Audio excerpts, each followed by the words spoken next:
2. Um mundo morto.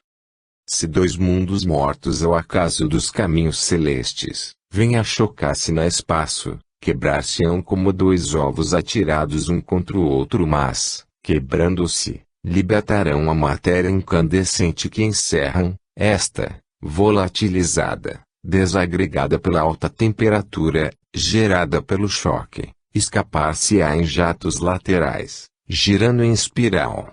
Os elementos não somente dissociados, mas desagregados, voltarão à sua forma mais simples, o hélio e o hidrogênio, e uma nova nebulosa se criará, no centro, da qual, o que restar dos dois corpos chocados dará uma estrela. Assim se explica de maneira mais simples o aparecimento de estrelas novas, que os astrônomos por vezes observam. E da condensação dos elementos desta nebulosa, resultarão, à volta do Sol renascente, planetas novos que gravitarão à sua volta. Assim sucederá com o nosso Sol em alguns milhões de séculos então extinto, produzirá por seu turno a ressurreição de um mundo e, sobre o infinito, que lhe serve de mostrador, o relógio da eternidade terá, uma vez mais, dado uma das suas gigantescas voltas. Lancemos um rápido olhar, muito rápida, sobre o universo e os astros que aí se movem, com uma ordem admirável. O número e o ritmo regulam os seus movimentos de uma maneira infalível e, neste relógio de prodigioso mecanismo, todas as peças funcionam sem que o seu movimento seja estorvado pelo dos seus vizinhos. Como é pequeno o homem, com toda a sua nécia pretensão e oca autoridade no meio destes mundos. Menor que gotícula de água no oceano. E, todavia, pode justamente orgulhar-se ao pensar que o seu cérebro conseguiu elevar-se até a compreensão das leis deste majestoso conjunto, até a medida das distâncias celestes, até a determinação das prodigiosas velocidades dos astros. Porém, para além dos limites que os seus olhos, auxiliados pelos mais poderosos instrumentos, podem atingir, para além dos mais longínquos horizontes, onde o esforço de seu pensamento pode transportar que há ainda. Que misteriosos universos povoam ainda os espaços sem fim, que sucedem ao espaço, como o tempo sempre sucede ao tempo. A razão sente-se impotente e tem que inclinar-se diante do grande desconhecido, que ultrapassa, no seu presente, como em sua causa. E em presença deste abismo de grandeza, apenas se pode repetir como poeta, para além do infinito, recomeço o infinito. Homens! Quebrai as grilhetas do vazio convencionalismo, rompei as algemas do medo e dos dogmas ratificados, e estudai o Espiritismo, a grande doutrina renovadora e evolucionária, e ela vos mostrará, de maneira brilhante e incontrastável, a maravilhosa lei de pluralidade das existências e a grandiosidade do princípio da pluralidade dos mundos habitados, num cenário verdadeiramente empolgante. Gabriel Delany foi, provavelmente, o maior dos cientistas do Espiritismo. Seu sacerdócio constitui-se nisto, o Espiritismo em face da ciência. Seu encantador trabalho a reencarnação desprofunda e sabiamente do magno alcance desta sublime doutrina. Todos os seus livros são eloquentes atestados de sua pujante capacidade científica, filosófica e histórica. Escutemos os Mortos é a mais encantadora prova da existência do mundo dos espíritos e registro rigoroso de inúmeros fenômenos espíritas. Não acredito que um cidadão, medianamente equilibrado, não se torne espírita convicto, depois de ler as obras de Delany. Canuto de Abreu, brilhante inteligência e bela cultura, disse de Delany com muito acerto, foi o maior chefe da parte experimental do espiritismo, a qual deu o maior desenvolvimento ainda não suplantado. Mentalidade afeiçoada desde cedo aos estudos exatos, às frias observações, ao horror das fraudes. São de Delany estas admiráveis palavras. A pluralidade das existências da alma é a teoria que não apresenta nenhuma contradição em si, nenhuma antimonia, que está de acordo com muitos fatos certos, que se apoia na investigação e experimentação. Ela tem todas as exigências para ser admitida pela ciência. façamos vibrar em nosso coração um trecho dos cantos dos bardos, sussurrado sob a abóbada grandiosa dos carvalhos ou sobre as poidas penedias batidas pelas tempestades. Existindo desde a antiguidade, não nasci de um pai, nem de uma mãe, mas das formas elementares da natureza, e dos ramos da bétula, do fundo das florestas, das flores da montanha. Brinquei à noite, dormi pela aurora, fui víbora do lago, água nas nuvens, lince nas selvas. Depois, eleito pelo Espírito Divino, adquiri a imortalidade. Bastante tempo decorreu e depois fui pastor. Vaguei longamente sobre a terra, antes de me tornar hábil na ciência. Enfim, brilhei entre os chefes superiores. Revestido dos hábitos sagrados, empunhei a taça dos sacrifícios. Vivi em 100 mundos, agitei-me em 100 círculos. Bardesca de Godel. Os gauleses, iniciados pelos druidas, acreditavam na reencarnação das almas através dos corpos. Era tão firme sua crença que, na guerra, desafiavam a morte, com coragem extraordinária. Leon Denis, vida intensamente trabalhosa, publicou diversos livros. Cultura em vulgar. Escritor de excepcionais qualidades. Grande cérebro e maior coração. Em a nossa linguagem, espírito de larga evolução.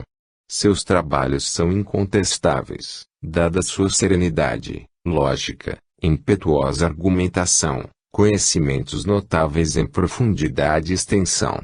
Pesquisador paciente e rigoroso, constitui o grande autor de O Problema do Ser, do Destino e da Dor, uma das colunas mais vigorosas do Espiritismo Universal.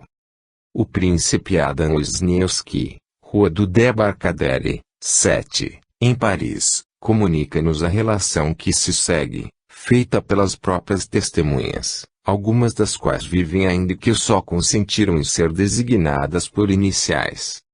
O príncipe Galintes, o marquês de B, o conde de R, estavam reunidos, no verão de 1862, nas águas de Hamburgo.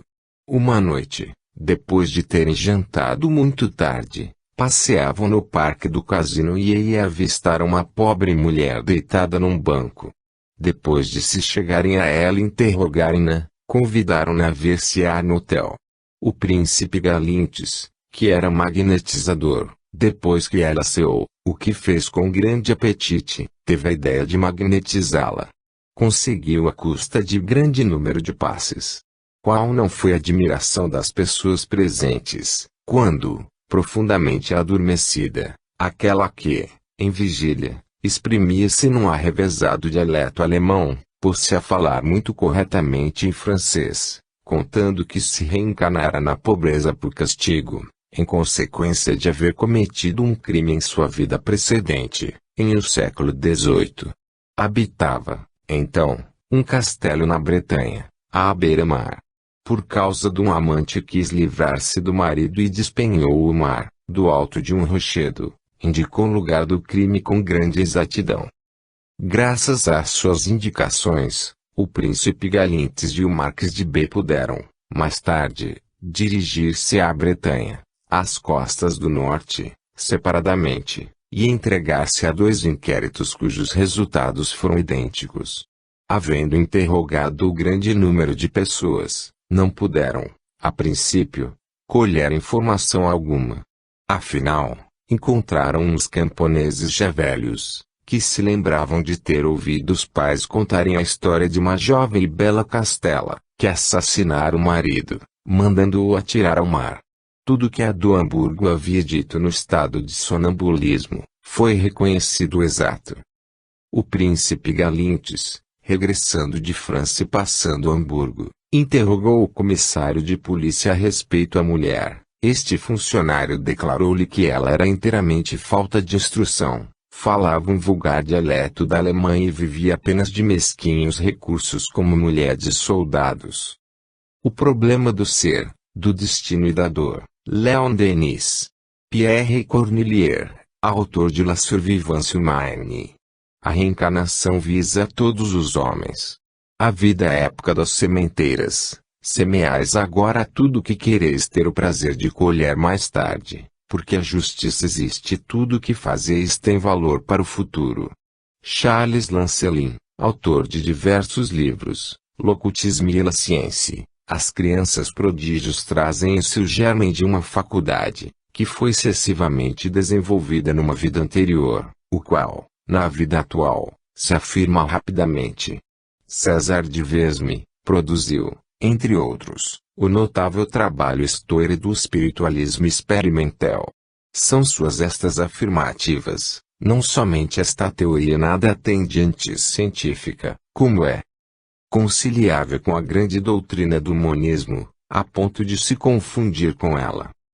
Lamartine, este notável romancista era reencarnacionista. Prova o seu ótimo livro Voyage em Oriente, onde narra que, quando visitou a Judéia, teve reminiscências muito nítidas, reconhecendo imediatamente o vale de Terebinto, o campo de batalha de Saul, o túmulo dos Macabeus, e que tudo falava de uma vida anterior. Ponson du Terraillon, outra cultura simplesmente brilhante, diz recordar-se de ter vivido nos reinados de Henrique IV. Anatole France Intaide manifesta-se claramente reencarnacionista. Os acontecimentos deste romance se passam em 3 existências bem distintas da linda Taide, em que fora Eunor e Lena, respectivamente, em sua última e penúltima encarnações. Aimee Blanche, a suavíssima e talentosa escritora gaulesa, produziu diversos trabalhos, entre os quais citamos 2 joias de inapreciável valor, Aos que sofrem sombras e luzes. Em ambos se manifesta com infinita doçura, alcandorada inteligência e admirável cultura generalizada, diz, entre outras coisas belas e convincentes. O princípio que dá a vida reside em nós, é imortal e eternamente benfazejo. A alma do homem é imortal e seu futuro é algo, cuja grandeza e esplendor não tem limites. Ele se projeta para o alto, subindo vagarosa, mas firmemente a grandiosa escadaria da reencarnação evolutiva. Ele é o seu próprio dispensador de luz ou de trevas, ele decide da sua vida, da sua recompensa, do seu castigo. Quantos e quantos mais poderíamos citar? Por economia de espaço e de tempo registramos aqui mais uns nomes de comprovada competência que defenderam, sob vários aspectos, os princípios fundamentais da grande mensagem de imortalidade progressiva do espírito: Victoriano Sardou, Paul Giblier, Th. Flournoy, Louis Figuier, Richet, Ler a Grande Esperança, Gustavo Gelei, Grande e outros. Por que não fazer uma menção especial a Pascal, o extraordinário Pascal, que na linguagem vulgar foi um gênio, cujo nome hoje sempre é pronunciado com esclarecido respeito? Ouçamos tão somente um pequeno trecho de Les Lois de la Destinée. O estudo das vidas anteriores de certos homens, particularmente feridos, revelou estranhos segredos.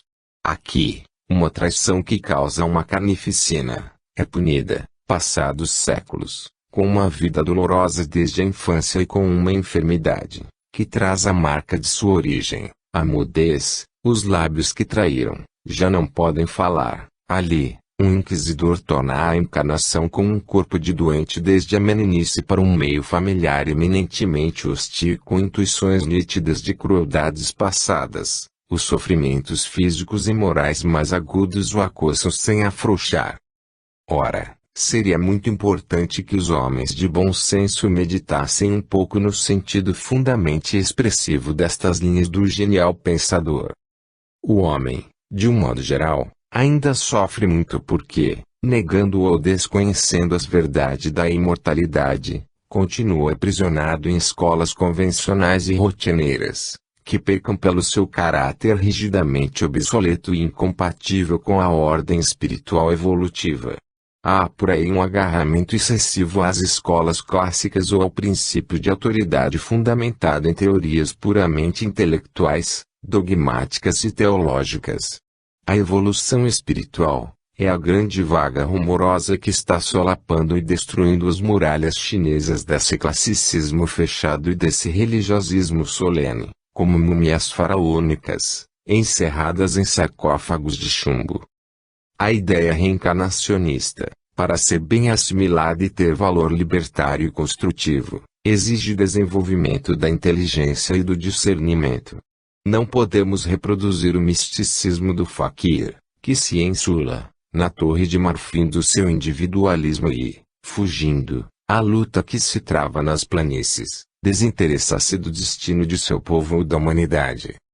O fatalismo muçulmânico não tem pontos comuns com teoria dos renascimentos. O reencarnacionista, bem integrado na doutrina, não pode ser lagoa de águas estagnadas, à espera de que o ritmo universal empurre suas águas para a evolução. Pelo contrário, precisa ser rio de linfas translúcidas, sempre estuante e dinâmico. A consciência da imortalidade e da reencarnação transforma o homem, quebrando-lhe as muletas de pedinte, fazendo-o caminhar com os próprios pés. 9. Meditação. Onde está Deus? Contemplo nas augustas e imperturbáveis cordilheiras que entestam com as nuvens, nas ondas tumultuosas dos oceanos tonitruando queixumes, e nos lagos serenos espelhando monotonamente o azul dos céus, encontro nos nimbos escuros rolando rumorosos pelos espaços, nos fumos esbranquiçados subindo em espirais na doce paz das aldeias, e na poesia melancólica dos crepúsculos multicores. Vejo na copa dos altos ciprestes chorando saudades as brisas que passam, nas rudes trepadeiras balouçando jovialmente nas torres denticuladas dos velhos castelos, e no arbusto raquítico ressequido pela canícula insaciável, amo nos pássaros bulhentos procurando sementes nos campos arados, no rugir das vagas rebentando-se no dorso brunido dos rochedos, e nas pulpouras alegres pondo risadas vermelhas nas terras do Egito. Sinto na tristeza da árvore morta fulminada pelo raio do último temporal, no argênteo reflexo da lua no cristal da laguna adormecida, e no cântico triunfal da aurora descerrando as cortinas do oriente, descubro no riso da criança tagarelando o hino da despreocupação, no salmodiar da flauta campestre tangida pela zagal, na tristeza do ângelus, e na folha verde da roseira anunciando a primavera que chega. Respeito no viridente leque das palmeiras cobrando as ilhas distantes, no zigue-zaguear da fugidia, brunida e venenosa, e no pio augusto da ave bruscamente despertada, noto na sinuosidade do ébrio ainda escravizada prepotência do vício, na fealdade do criminosa distanciado da sabedoria espiritual, e na rameira descuidada derivando pelas regueiras da rua. Observo no bandugarro das aves guinchantes procurando os banhados, no disco afogueados do sol nascente sobre os rios sagrados dos velhos brahmames, e nos pirilampos gentis pingando, com lanterninhas verdes, o escuro impenetrável das noites. Percebo na loucura majestosa dos vulcões gorfando caudais incandescentes, sacudindo cabeleiras negras, nos solitários cometas, azaveros embriagados de luz, soltos nas amplidões do infinito, e na distensão dos braços luminosos da vida que irmanam os infusórios das gotas d'água às estrelas da Via Láctea. Diviso nos enfermos que se estorcem em dores nos leitos de caridade dos hospitais, no acorrentado grilheta no fundo lôbrego das masmorras, nas formas abatidas do condensado, e gemendo desesperadamente no peito da mãe ferida, tombada sobre o leito vazio. Vislumbro no lótus puríssimo roubando nutrição a lama pútrida, nas buninas ingênuas florescendo e lantejolando nos monturos objetos, e nos nenúfares suaves abrindo festões verdes e sorrisos matizados nas águas estagnadas e podres. Admiro nas algas impassíveis reclinadas no limo verde escuro das lagoas, nos chorões merencórios debruçados sobre o marulhar dos rios, e nos cardos sedentos verdadeiras feridas rubras no branco tristonho das areias. Distingo nos perfumes das flores embalsamando as noites claras, nas harmonias dos mundos volatizadas nas asas dos ventos, e no cadáver frio da lua debruçada sobre os horizontes da terra. Vive-lhe nos redourados palácios e nas mansardas escuras, nos bairros imundos e nas vilas aristocráticas, na paz dos templos escuros, no tumultuar das ruas e na trepidação das fábricas, no sábio que medita e no selvagem que assalta. Beija ele com igual carinho os olhos mortos do cego pedinte e a cabeça airosa da dama fidalga, igualmente oscula as chagas roxas do leproso e fronte orgulhosa dos príncipes poderosos, aviva tal qual os vermes que se refocilam nas estereiras e os potentados que se deliciam nos opíparos banquetes. Desperta ele trêfego no animal, quer se livre nos espaços na construção hercúlea da águia, quer anime o jaguar feroz, carniceiro, nos pestilentos pantanais africanos. Dorme ele longamente no mineral, quer se oculte nas rochas sombrias, quer rutile nos píncaros dos montes, quer se asile nas entranhas da terra. Onde está Deus? Está onde estiver a vida imanente, imortal, indestrutível, eternamente renovadora. Que é Deus? Deus é a vida inteligente e universal, que esta em tudo e em tudo se manifesta. 10. Regressão da memória. O Conde Albert de Rochas e suas operações magnéticas. Continuemos a observar os grandes vultos da imortalidade na terra de Pasteur. Ocupemo-nos agora de Rochas, coronel de engenharia da Escola Politécnica de Paris. Suas investigações a respeito da preexistência têm um cunho altamente científico. Curiosas experiências, a cujo respeito é lamentável que, no mundo oficial, não tenham despertado o interesse que merecem. Por meio de operações magnéticas aplicadas aos sensitivos é possível trazer ao presente, regressivamente, épocas e fatos anteriores à sua vida atual. Tais experiências têm sido feitas com notável êxito por psiquistas e magnetizadores de muito boa reputação, Conde Rochas, Th. Flournoy, Fernandes Colavida, Pejonet, Abouvier, Galintes, Baraduc e outros. O trabalho de regressão da memória é atualmente uma das mais interessantes investigações científicas rigorosamente isento de qualquer laivo místico religioso. Ocupemo-nos do supra-referido engenheiro. Suas investigações a respeito da preexistência têm preocupado grandes mentalidades. As experiências, que nos vamos reportar, realizaram-se em Aix-en-Provence e foram amplamente divulgadas nos Anais de Ciências Psíquicas de julho de 1905. Mutatis mutandis, podemos dizer que é um trabalho de desdobramento da personalidade, o que aliás, foi conseguido vastas vezes pelos experimentadores acima e especialmente pelo céu. Rochas. Maria de Maio é uma jovem de 18 anos, boa saúde, que nunca ouvira falar em magnetismo ou metapsiquismo. É o sujeito, possuindo grande sensibilidade. As experiências, a que vai submeter-se, têm por fim a renovação das recordações da vida atual.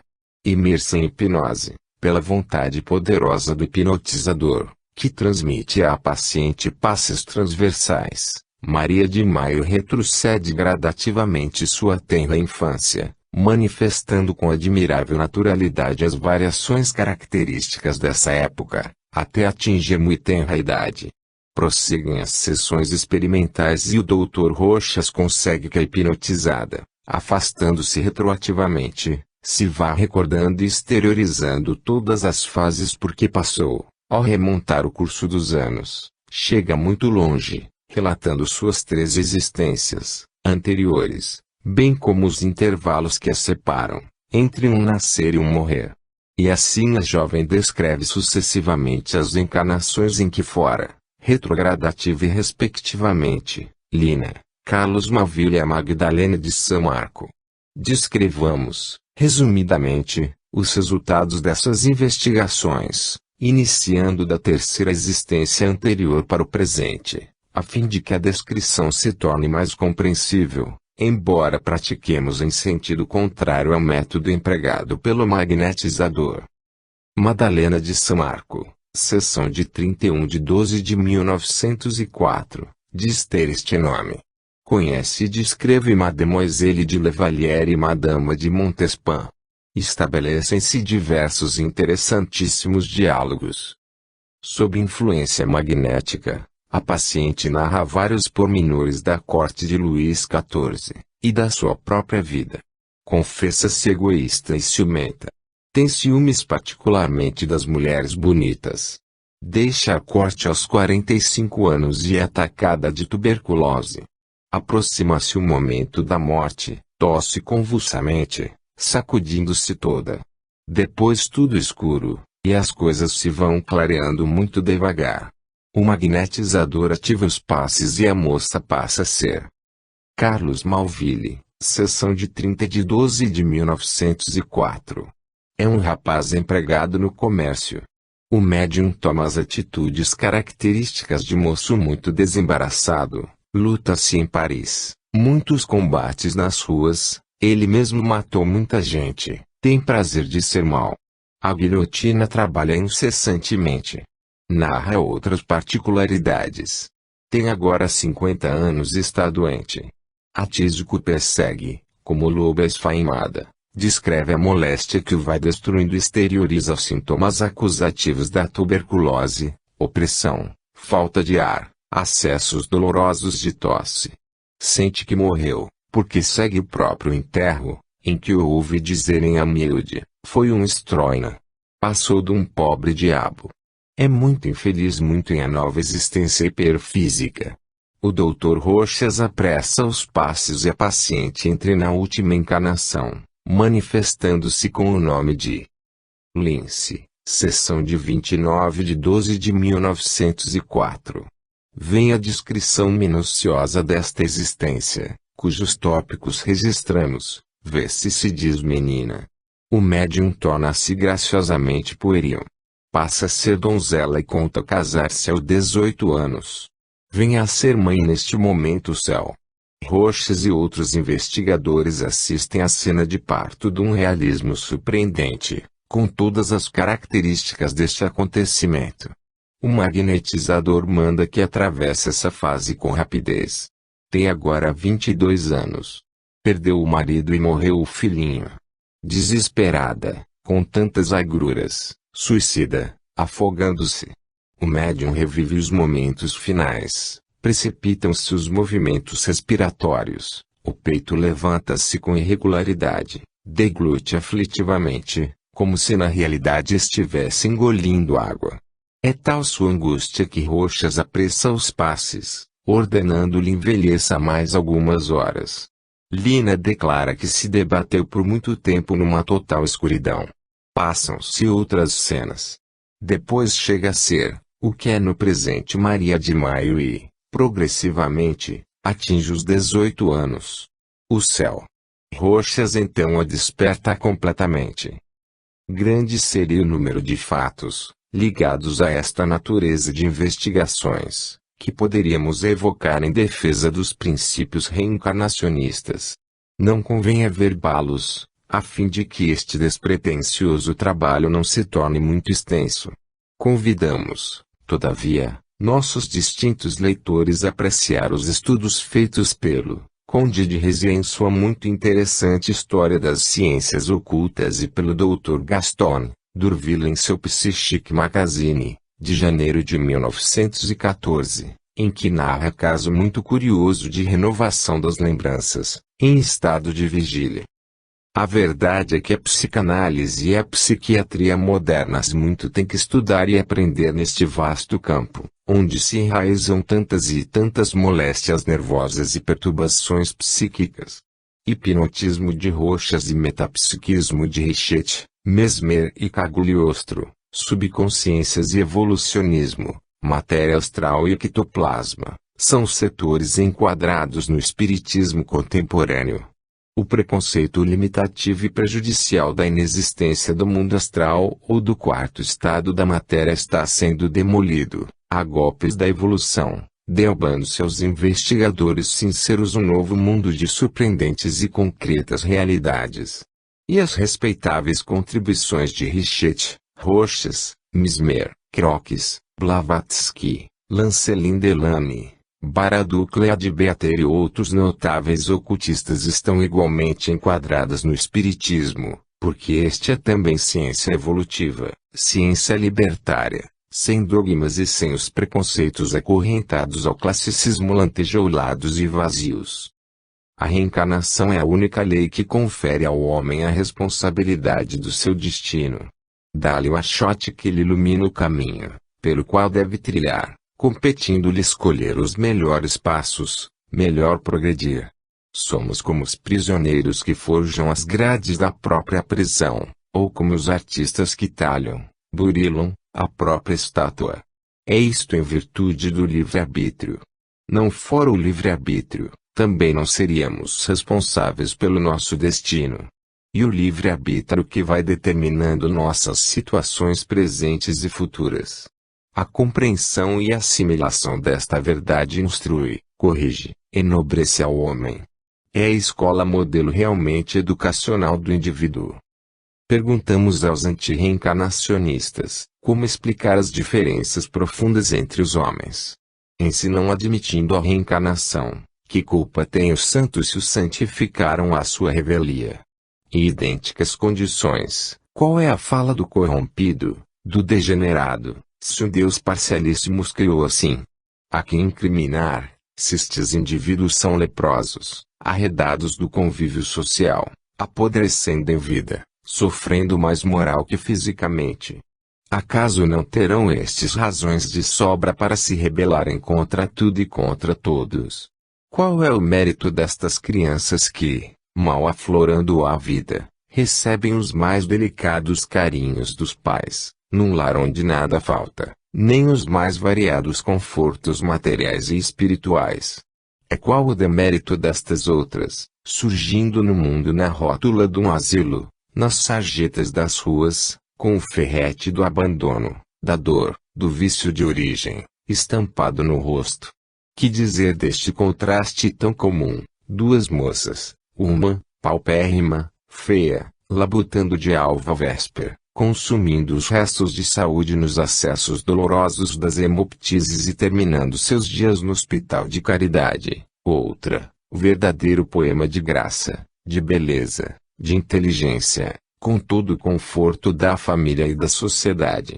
Por que teria esse Deus feito duas almas, ao mesmo tempo, dando-lhes destinos tão opostos? Uma se tornou criminoso vulgar e terminou seus dias no fundo gélido de uma masmorra, e outra se fez filósofo notável, cujo nome, aureolado de glória, nimbado de luz, passou para a história. E acrescente-se isto: tais fatos se vêm registrando desde os primórdios das mais remotas civilizações e são abundantes nos dias que correm. Conta-se que quando missionários religiosos se entregavam ao trabalho de converter japoneses ao cristianismo, para lhes evitar a perdição da alma, muitos desses orientais lhes perguntavam: como creremos nós no que dizeis dos atributos da divindade? De duas, uma, ou bem se Deus não quis impedir o mal, ou não pode. Se não o quis, é porque não é soberanamente bom; se não o pode, é porque não é todo-poderoso. Este raciocínio tão simples é irrefutável, mesmo que venham contra ele todas as subtilezas teológicas. 11. Imortalidade progressiva. Um corpo, em seu caixão, é uma casa vazia, em começo de ruínas. O morador fez viagem para não mais tornar a ele. É então sem valor esse corpo sem vida espiritual, que a própria família quer ver-se livre daquele invólucro, passado o tempo regulamentar, antes que se iniciem as naturais exalações da decomposição. Porque se diz, o corpo de fulano, depois que o indivíduo passa pelo fenômeno da morte. É porque intuitivamente todos reconhecem que alguma coisa superior, algo nobre, espírito, pensamento ou inteligência, deixou o corpo, separando-se deste. Reparar-se-ia, e bastante, no indivíduo que dissesse: o senhor X será enterrado amanhã, ou a senhora Y chegou em seu caixão funerário. Mas todos, ao na você dizem: o corpo do senhor X, o corpo da senhora Y. Por quê? Porque, na realidade, ali está apenas a lâmpada queimada, porém a luz, isto é, a individualidade, o espírito imortal, deixou a transitória moradia. Não são os corpos que seguem caminho do cemitério, ou os que se encerraram nos túmulos, que precisam da nossa reverência, do nosso respeito.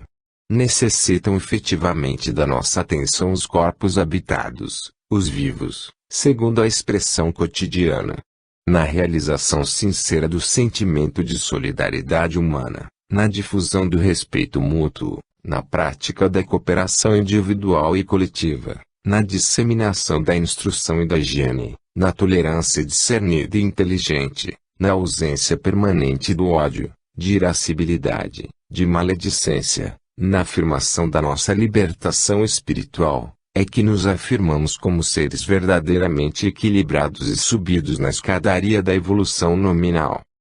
É muita pretensão da nossa parte cuidarmos de que os desencarnados precisam do nosso auxílio, quando, nos planos da quarta dimensão, onde se encontram, têm eles seus íntimos, seus amigos mais esclarecidos, seus companheiros de ideal. Penso que o essencial é acudir a nós mesmos. Precisamos de reeducar-nos.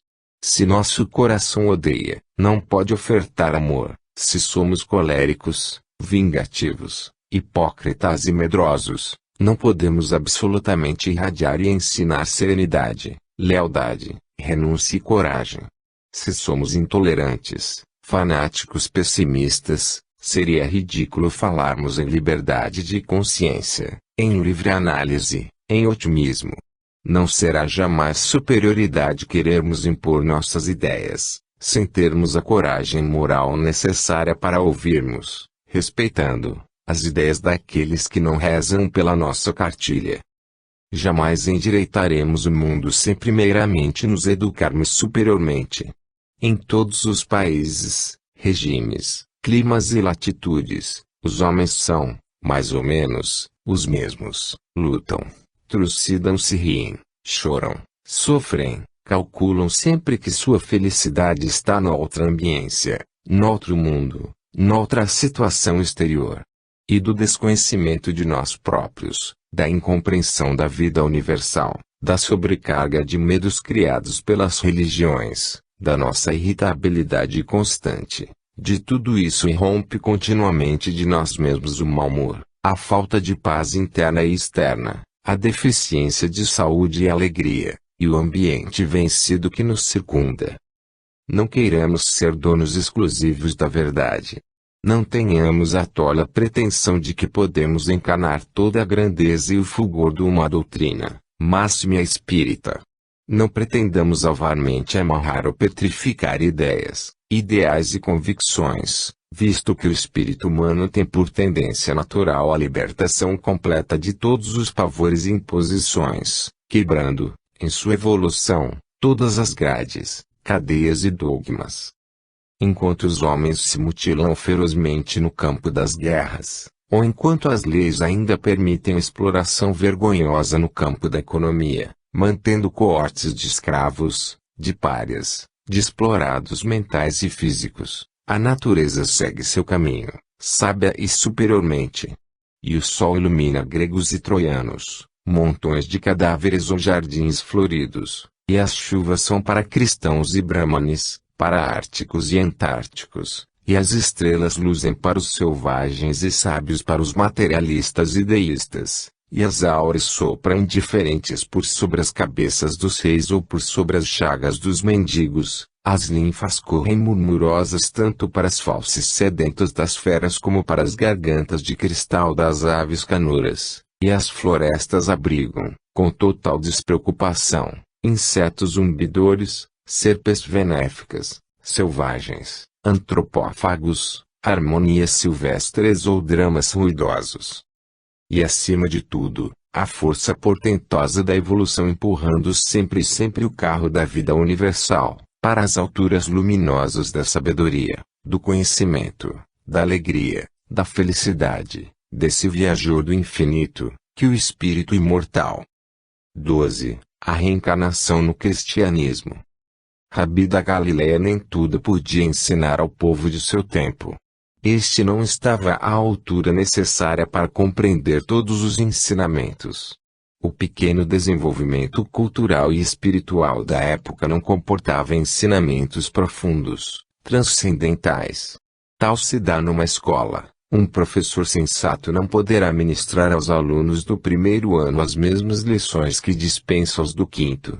Daí o haver a mestre prometido enviar o Paráclito, o Espírito da Verdade, que faria novas revelações.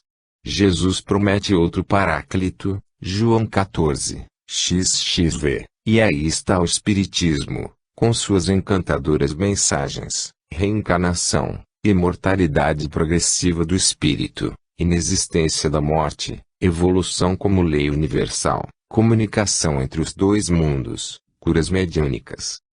Embora fosse rudimentar a evolução daquela gente, não deixou o Filho de Maria de por diversas vezes transparecer reflexos das verdades palingenésicas.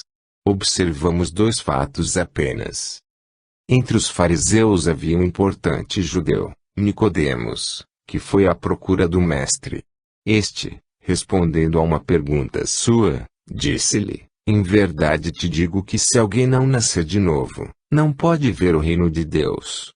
Responde Nicodemos, admirado: como pode um homem nascer, sendo velho? Pode, porventura, entrar novamente no ventre de sua mãe e nascer? Jesus explica: não maravilhes de eu te dizer, é necessário nascer de novo. Tu és mestre em Israel, e não entendes estas coisas. João 3.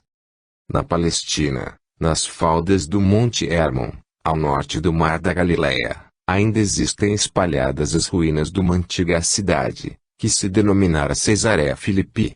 Um dia ao entrar num de seus arrabaldes, segundo nos conta o Novo Testamento, o Nazareno fez aos seus discípulos uma pergunta tão expressiva, quão profunda, que dizem as multidões a respeito de quem sou. Seus discípulos parecem compreenderem o significado da interrogação e um respondeu que conforme alguns, Jesus era João, o Batista, que havia voltado, pois João havia sido decapitado algum tempo antes. Outro dissera julgavam uma reencarnação de Elias ou de Jeremias, ambos mortos há poucos séculos. Em resumo, espalhava-se que na pessoa de Jesus se havia levantado o fim dos antigos profetas. A verdade é que o mestre não negou de nenhum modo a verdade da reencarnação e até afirma naquela expressão tão conhecida e tão pouco entendida: porém, eu vos digo que Elias já veio e que eles não o reconheceram, mas fizeram com ele tudo o que quiseram. Então os discípulos compreenderam que o meigo Nazareno lhes falava de João, o Batista. O homem atual recorda instintivamente os seus labores e as suas observações do passado. A sua existência de hoje é a continuação de quanto efetuou nos dias do pretérito. As conquistas de agora representam a soma de seus esforços e a civilização é a grande oficina, onde cada um deixa estereotipada a sua própria obra. De milênios remotos, viemos todos nós, em pesados avatares da noite, ainda insondável, para nós, dos grandes princípios, emergimos para o concerto da vida. A origem constitui para o nosso relativo entendimento um profundo mistério, cuja solução ainda não nos foi possível atingir, mas sabemos que todos os seres inferiores e superiores participam do patrimônio da luz universal. Em que esfera estivemos um dia, esperando o desabrochamento da nossa racionalidade? Desconheceis ainda os processos, os modismos dessas transições, etapas percorridas pelas espécies, evoluindo sempre, buscando a perfeição suprema e absoluta, mas sabeis que um laço de amor nos reúne a todos, diante da entidade suprema do universo. É certo que o espírito jamais retrograda, construindo uma infantilidade às teorias da metempsicose dos egípcios da antiguidade. Mas, se é impossível o regresso da alma humana ao círculo da irracionalidade, recebei como obrigação sagrada o dever de amparar os animais na escala progressiva de suas posições variadas no planeta. Estendei até eles a vossa concepção de solidariedade e o vosso coração compreenderá mais profundamente os grandes segredos da evolução, entendendo os maravilhosos e doces mistérios da vida. O trecho acima pertence a uma das mais luminosas mensagens que Emmanuel nos vem enviando pela mediunidade psicográfica de Francisco Cândido Xavier. Este jovem, modesto e distinto, está com sua faculdade mecânica prestando incalculável benefício à causa espírita e profícua colaboração ao levantamento do nível mental e intelectual do nosso povo. Está o nosso caríssimo Xavier desempenhando árdua, todavia, nobilíssima missão no Brasil. Com seus esplêndidos trabalhos mediúnicos, esse missionário vem plantando soberbos carvalhos e jequitibás que se perpetuarão através dos séculos, nas ferozes terras desta nova Canaã. Ouçamos a respeito um trecho apenas de uma formosa mensagem de Humberto de Campos difundida por meio da incomparável faculdade de F.C. Xavier e tiremos daí nossas conclusões. Judas. Sim. Os espíritos apreciam, às vezes, não obstante o progresso que já alcançaram, volver trás, visitando sítios onde se engrandeceram ou prevaricaram, sentindo-se momentaneamente transportados aos tempos idos. Então mergulham pensamento no passado, regressando ao presente, dispostos ao heroísmo necessário ao futuro. E chegou a salvar-se pelo arrependimento. Não consegui. O remorso e uma força preliminar para os trabalhos reparadores. Depois da minha morte trágica, submergi-me em séculos de sofrimento expiatório da minha falta. Sofri horrores nas perseguições infligidas em Roma aos adeptos da doutrina de Jesus e as minhas provas culminaram em uma fogueira inquisitorial, onde, imitando o mestre, fui traído, vendido, usurpado. Vítima da felonia e da traição, deixei na terra os derradeiros resquícios do meu crime, na Europa do século XV. Desde esse dia, em que me entreguei pelo amor do Cristo a todos os tormentos e infâmias que me aviltavam, com resignação e piedade pelos meus verdugos, fechei o ciclo das minhas dolorosas reencarnações na terra, sentido na fronte o ósculo de perdão da minha própria consciência. E muitas são as mensagens em que Humberto de Campos focaliza com maestria e beleza os princípios da vida imortal, ensinados pelo Espiritismo. Há nessas lições desse espírito, cultura verdadeiramente oceânica, que se espraia por todas as regiões da intelectualidade moderna. Se não fossemos reencarnacionistas, que desapontamento para nós viveram as árvores e os jardins, que plantamos, os templos e as cidades, que construirmos, muito mais tempo do que nós. A criatura seria bem maior e duradoura do que o Criador. Seria a derrota da inteligência, a morte do espírito, a vitória do objetivismo, do puro materialismo. Quão incompleta e obscura seria a vida do selvagem, em quem não desabrocharam os sentimentos humanitários e muito menos as vocações artísticas ou as mais rudimentares indagações filosóficas. Como justificar a brevíssima vida da criança, que vive apenas momentos ou poucos meses? Para onde se destinariam as populações indígenas de todas as partes do mundo, que se sucederam, gerações sobre gerações, desde os primeiros trogloditas, ou melhor, desde os primeiros albores da idade quaternária?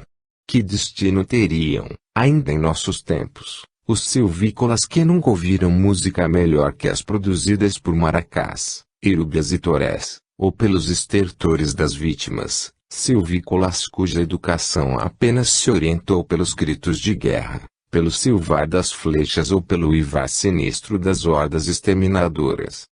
Para o anti-reencarnacionista o destino é brutal como um riso gelado de caveira, visto que a legenda de Dante repousa igualmente nos portais do céu.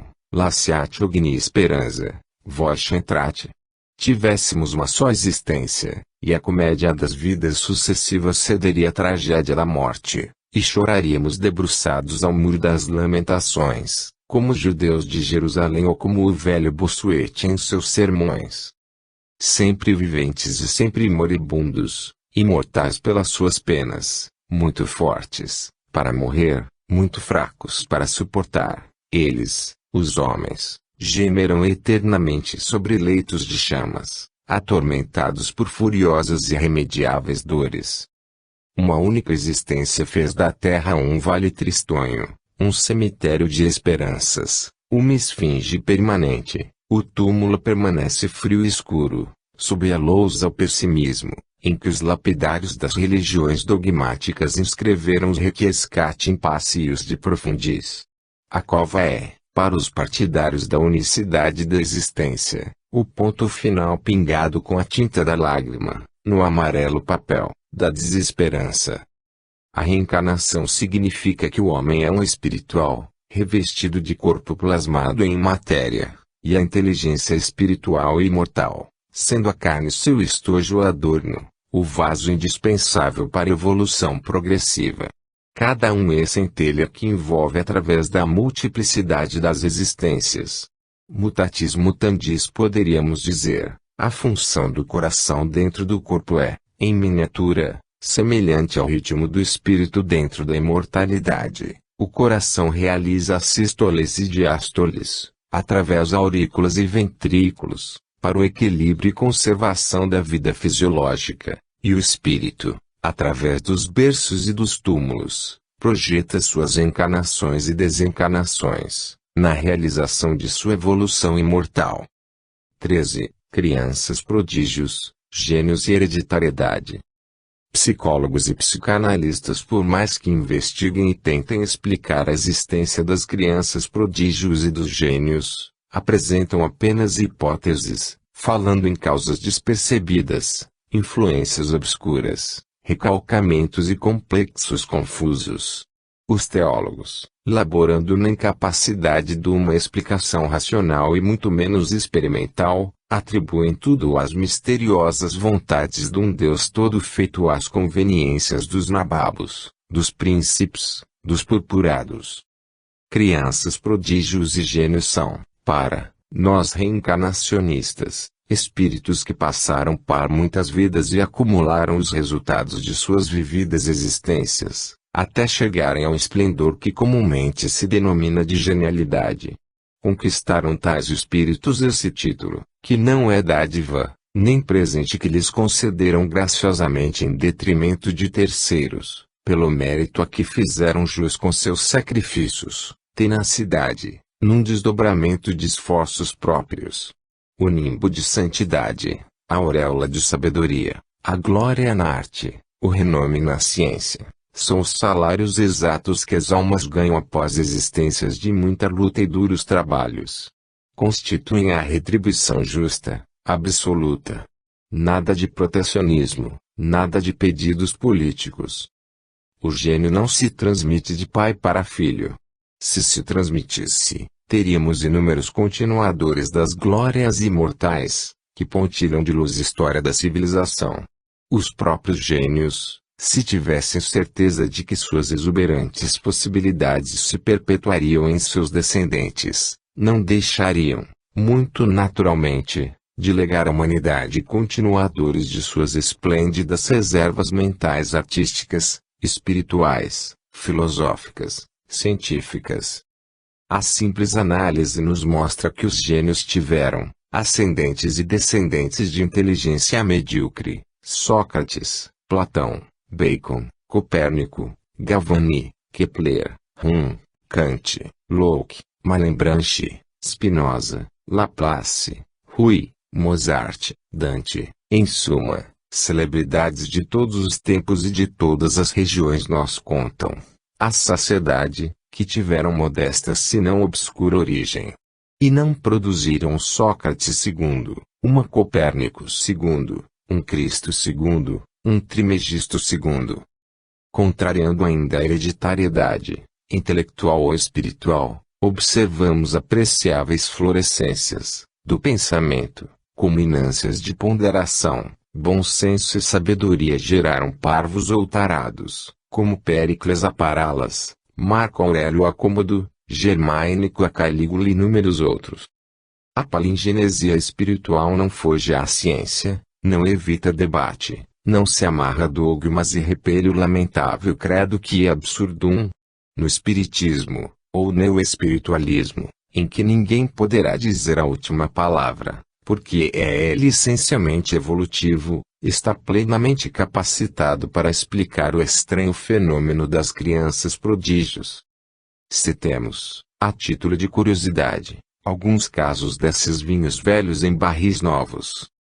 Ione, o descobridor da teoria ondulatória da luz, lia aos 2 anos, aos 4 já havia lido 2 vezes a Bíblia e, pouco mais tarde, dominava a matemática. William Hamilton conhecia 13 línguas em sua infância e aos 18 anos foi proclamado o melhor matemático de sua época. Mozart tocava violino aos 3 anos e aos 12 compôs sua primeira obra. Lope de Vega escrevia versos aos 5 anos. E assim longe iríamos se quiséssemos enumerar toda a série de crianças prodígios. Para reforçar nossa argumentação, mencionemos mais algumas. Henrique Mondeux, sem haver aprendido aritmética, resolvia aos 8 anos os mais difíceis problemas. Giotto era um jovem pastor a quem Ciampo encontrou desenhando com tal perfeição, que o levou consigo e fez dele um dos maiores artistas da Itália. Miguel Ângelo aos 12 anos já era um magistral artista. Balzac, aos 8, já compunha pequenas comedias e, aos 14 exclamava aos seus irmãos, vocês hão de ver como hei de ser um grande homem. Napoleão aprendeu a ler antes dos 5. Aos 7 já organizava grupos de pequenos, com os quais simulava batalhas. Wagner, aos 6, já havia lido a história de Mozart. Carlyle aprendeu a ler aos 4. Alexandre Dumas, aos 4, lia a história natural de Buffon. Walter Scott aprendeu a ler entre 3 e 4 anos. Antes dos 12 fazia versos com grande facilidade. Voltaire, educado por um padre, aprendeu a ler aos 3. Antes dos 12 versejava com admirável fluência. Goethe, aos 7, compunha versos em latim e, antes dos 9, fazia um poema, parte em latim, parte em grego e parte em alemão. Pepito de Ariola, apresentado ao Congresso de Psicologia de Paris em 1900, com 13,5 anos apenas, sem conhecer uma nota de música secular. Tocava e improvisava ao piano áreas de uma harmonia profunda e de um colorido que impressionava. Hermógenes, aos 15 ensinava retórica a Marco Aurélio. Victor Hugo, aos 13, ganhava um prêmio nos Jogos Florais de Toulouse. Stuart Mill, aos 8 já conhecia o grego perfeitamente e aos 10 aprendeu latim. Quem não conhece a história do menino maravilhoso da Dinamarca? Que dirão de todos estes fatos os homens que raciocinam e que já se libertaram das imposições teológicas? 14. A pátria da espiritualidade. Há no Brasil um ressurgimento espiritual. Enquanto as outras nações, as supercivilizadas, suicidam com as moderníssimas armas de guerra, com mais ímpeto e ferocidade do que o fizeram no transcorrer meia-idade. O Brasil trabalha silenciosa e tenazmente na formação de uma nova raça, sendo bem positivos, nas características brasileiras, os traços superiores de uma nova e veramente espiritualizada civilização.